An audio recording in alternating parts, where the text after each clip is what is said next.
So this is the kettlebell windmill. It also has some variations. You can do it with 1 or 2 kettlebells. I'm going to show you the lower end. And what we want to do is about hip width apart.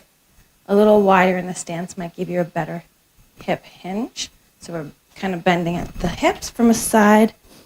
And sometimes we'll actually open up the side that we're bending on. Notice my toe is pointing that way as well.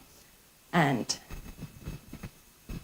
the upper body is staying neutral. It's not bending or curving. And we're kind of sticking the hip out, keeping that core engaged.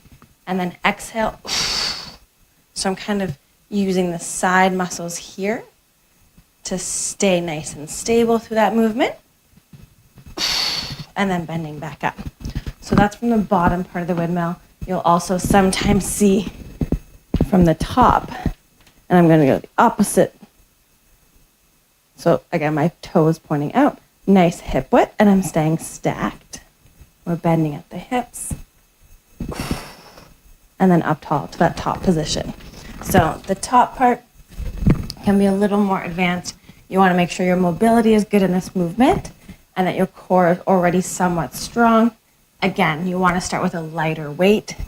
You could probably do a heavier weight from the bottom and whatever side the weight is on. So if it's the lower end, that toe is going to point out, and that's the way that you're bending. And then you're using this side to come back up. If it is a top position, it's on the opposite side from the toe that's pointed out.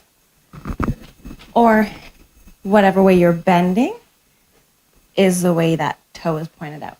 So sometimes you can have weights on both hands coming down and up.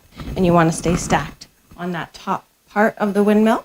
But that is a kettlebell windmill. Really great for shoulder stability, practicing that balance for the overhead.